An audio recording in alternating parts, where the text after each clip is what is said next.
Bonjour à toutes et tous, je suis Marie-Alme Bongard, présidente du syndicat des pharmaciens de la Nièvre. Je voulais vous dire, au cours d'une courte vidéo, la raison pour laquelle il y a d'une part une mobilisation et surtout la raison pour laquelle on compte sur chacun d'entre vous.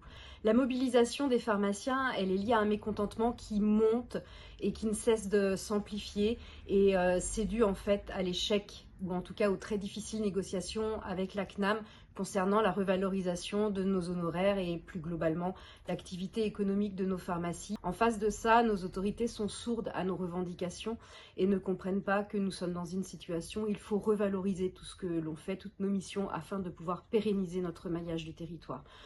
Bonjour à toutes et tous, je me présente Julien Variot, président USPO 89. La situation actuelle, que l'on s'intéresse au versant économique, sanitaire ou social, a atteint un niveau de dégradation jamais observé jusqu'à présent. Les menaces de dérégulation se concrétisent, les difficultés économiques s'intensifient et les pénuries de médicaments ne s'améliorent pas, voire se détériorent. Il est temps, il est urgent d'agir tous ensemble. Ça fait 2 ans que l'on subit ces tensions ou ces ruptures de médicaments. Il y a 10 ans, il y avait à peu près 400 molécules en tension ou en rupture. En 2022, c'était 3700. En 2023, 4900. Cette situation, elle devient ingérable. On passe en moyenne 12 heures par semaine à trouver une solution pour nos patients. Il faut absolument que l'État se plonge sur le problème,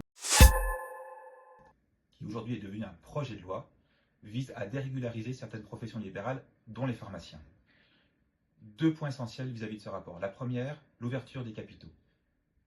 De nombreux groupes financiers veulent les pharmacies. Le pharmacien ne sera plus le seul maître à bord de son outil de travail. La santé publique ne sera plus publique, mais financée par des grands groupes. Deuxième point, la vente des médicaments sur Internet. Dans un premier temps, ce seront les médicaments à prescription médicale facultative qui seront présents sur des plateformes. Et dans un second temps, les médicaments à prescription médicale obligatoire, avec évidemment l'ordonnance. Une chose est sûre, Amazon les attend. Ça va juste impliquer la destruction du réseau officinal et la décadence du système de soins. Les difficultés économiques, vous les connaissez, vous les subissez. En 2023, 300 fermetures de pharmacies. En 2024, on part sur une tendance de 400 pharmacies. Nos syndicats ont demandé 1 milliard d'euros à l'assurance maladie afin de pérenniser le réseau pharmaceutique. En retour, l'assurance maladie nous octroie seulement 190 millions d'euros, soit à peu près 3 500 euros par an et par officine sur une période de 3 ans. Comparé à une baisse de marge qui va impacter nos trésoreries d'à peu près 55 000 euros par officine, vous comprendrez que l'équilibre économique ne peut plus se faire. À ceux qui pensent que cette journée de fermeture n'est pas compatible avec la fragilité financière de nos officines, souvenez-vous de 2014. Vous posez la question aux confrères qui ont fermé cette année-là. Ils vous diront que cette journée de fermeture a été compensée par les journées précédentes, mais aussi par les journées suivantes.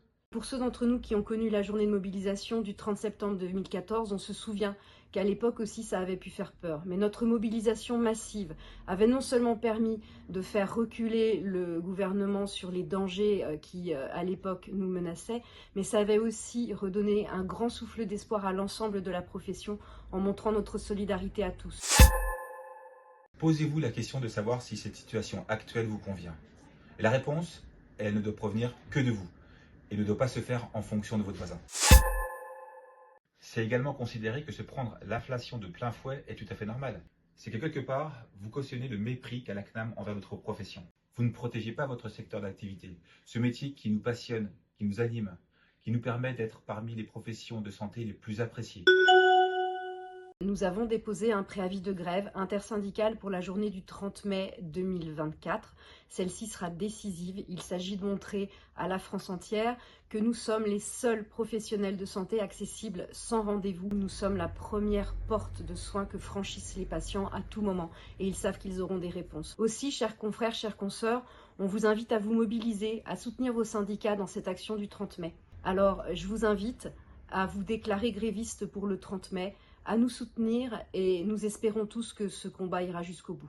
Encore une fois, merci à chacun et chacune d'entre vous. Votre solidarité, votre mobilisation, non seulement on en est vraiment très heureux, également ça nous permet de poursuivre ce travail que l'on mène pour vous et à vos côtés. À bientôt et merci. Et pour finir, nous sommes au mois de mai. Comme dirait un grand sage, fais ou ne fais pas, mais il n'y aura pas d'essai.